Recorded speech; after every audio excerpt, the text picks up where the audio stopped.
አሁን ሰው ነበራችሁ ታስባላችሁ? አሁን ይቺ ሰው ነበራችሁ ታስባላችሁ?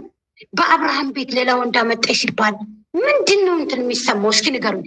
የደመቁ በጎች ዋጋ እንዳታስከፍሏት ልጅቷን ቡታጀራ ሄዳ ትጨማለቅ እንጂ ከአብርሃም ታደሰ ቤት ሌላ ወንድ አምጥቼ እጨማለቃለሁ የምትል ከሆነ ልጅቷን ዋጋ እንዳታስከፍሏት። ከሰው ቤት ወንድ አይመጣም። ቤቱ የአብርሃም ታደሰ እንጂ የበጉ አይደለም። ልንገራችሁ፣ ከሰው ቤት መጥቶ እጨማለቃለሁ ማለት ይሄ የማያዋጣ ውሽማ ቀንዲ ባይስምማ ይባላል። አንቺም ሰው ነሽ ተብለሻል። እንኳን እሷ እስካሁን የከፈለችው ዋጋ ይበቃታል። ከዚህ በኋላ ምንም የምትከፍለው ዋጋ የለም። ቤቱ ደግሞ ያብርሽ አይደለም። ካላወቅሽ ልንገርሽ ብዬ። ሰላም አለይኩም ወራህመቱላሂ ወበረካቱ። ውድና የተከበራችሁ የቻናሌ ቤተሰቦች ሰላም ብያለሁ። ሁላችሁንም እንዴት ናችሁልኝ? ለዚህ ቻናል አዲስ የሆናችሁ ሰብስክራይብ፣ ላይክ፣ ሼር፣ ኮፒ ሊንክ እያደረጋችሁ ቤተሰብ መሆናችሁን እንዳትረሱ። ከጎኔ ያላችሁ ደግሞ ሁላችሁንም በጣም አመሰግናለሁ። ክበሩልኝ። 4000 ያው ገብተናል። 5000 ደግሞ በቅርቡ እንድንገባ ክበሩልኝ። ሁላችሁንም አመሰግናለሁ። እናም ይቺ እንግዲህ ቆርቆሮ እየጮኸች ትገኛለች። አይዟችሁ፣ ለቁሳችሁን በልክ አድርጉት ማለት ነው። በጣም እየተንገበገባችሁ ነው ያላችሁት። በጣም እየተቃጠላችሁ ነው ያላችሁት። ለምንድን ነው የምትቃጠሉት? ለምንድን ነው የምትቀኑባት? ዛሬም ነገም ከትናንትና ወዲያም በቃ ሁሌ እንደቀናችሁባት ግን ትንሽ አይሰማችሁም እንዴ? መልስ አልሰጣችሁ ስትል አንገቷን አልደፋ ስትል ዛሬም ነገም እርር ድብን እንግብግብ ትላላችሁ ማለት ነው። አንዳንዶችማ ሴት ልጅ ናት፣ ሴት ልጅ ወንድ ጋር እኩል አይደለችም፣ ለምንድን ነው ይሄንን የምታደርገው ትላላችሁ። ለምንድን ነው ሴት ልጅ ከወንድ ጋር እኩል የማትሆንበት ምክንያት እስኪ ንገሩኝ። እሱም ህይወት ይቀጥላል ብሎ እየቀጠለ ነው፣ እሷም ህይወት ትቀጥላለች። አለቀ። ከዛ ውጭ ግን ሴትነታችሁን ዝቅ አድርጋችሁ የምትኖሩ ሴቶች በተለይ በጣም ታሳፍራላችሁ። እንግብግብ የሚያደርጋችሁ ነገር ምንድን ነው? እኔ ደግሞ እንደ ትናንትና ደስ ብሎኝ አያውቅም። ደስ እያለኝ ነው። ገባችሁ? የአብርሃም ቤት ነው፣ የአብርሃም ቤት ነው፣ የአብርሃም ቤት ነው። እልልልልል ቆርቆሮ መንጋዎች ስታስጠሉ፣ የምትናገሩትን እንኳን የማታውቁ ደደቦች። ቤቱ እኮ ኪራይ እንጂ በአብርሃም ስም አይደለም። ገባሽ?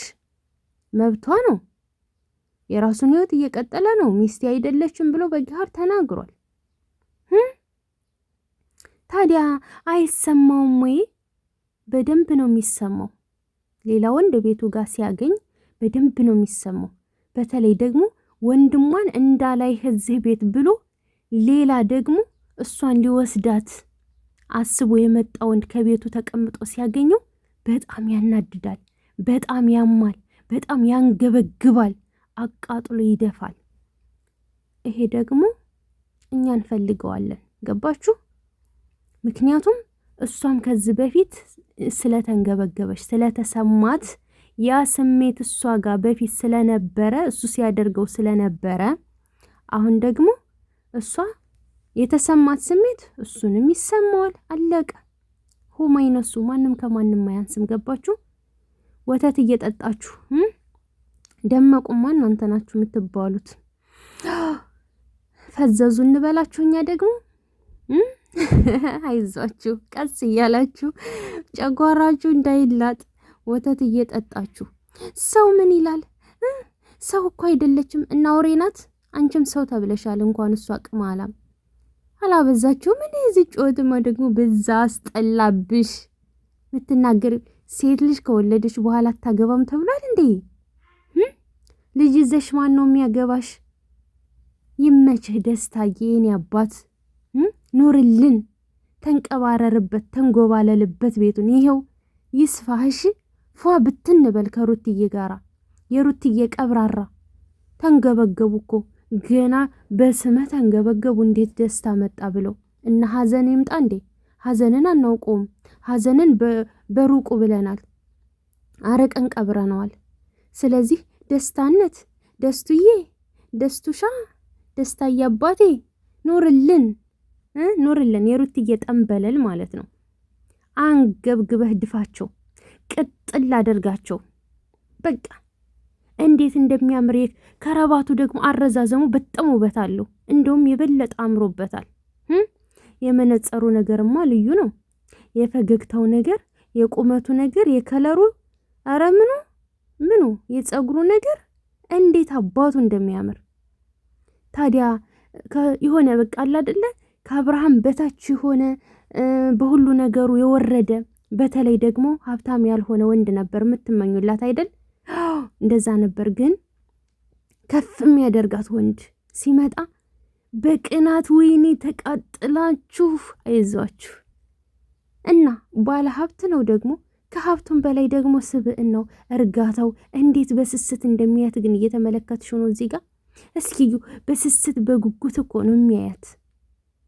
ሩታ ስተት አትሰራም፣ መቀበል የለባትም ይሄንን ፍቅር ምናምን የምትሉ ደግሞ አላችሁ። የምን ስተት?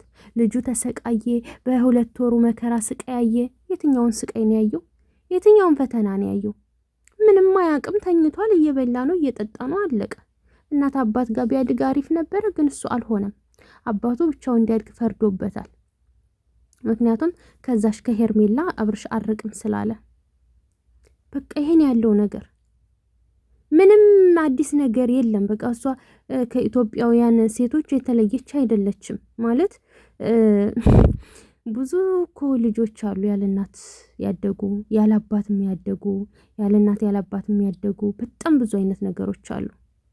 ስለዚህ እሷ ከሌሎች እንትን የተለየ ነገር የላትም። በቃ እንደ ማንኛውም ሰው ፈጣሪ የጻፈላትን ትቀበላለች፣ አለቀ። እና አትንገብገቡ። ቤቱ የኪራይ እንጂ የአብርሽ አይደለም። አሁን አብርሽ እኔ ቤቱን የለቀኩልሽ ልጄን በነጻነት ይዘሽ እንድታሳድጊ ብዬ ነው እንጂ ሌላ ወንድማ የሚመጣ ከሆነ አይ በጭራሽ ብሎ ጓዙን ጠቅልሎ የት ይገባል? ከሩታ ካለችበት አንዱ ክላስ ላይ ይገባል። በቃ ባጭሩ ቤት ይመለሳል። ከዛ ሩታ ወይ እሺ ብላ አምና ተቀብላ እዛ ቤት ትኖራለች፣ እዛው ጎን ለጎን ማለት ነው። አሊያም ደግሞ ቤቱን ለቃ ትወጣለች፣ ልጁ አገሩ ይዟት ይሄዳል ማለት ነው፣ አውሮፓም። በቃ ያለው ነገር አሁን ይሄ ነው። አብርሽ በቅናት ጓዙን ሻንጣውን ይዞ ወደ ቤት ይመለሳል። ያለው ነገር ይሄ ነው። ሄርሜላስ ምን ይሰማታል?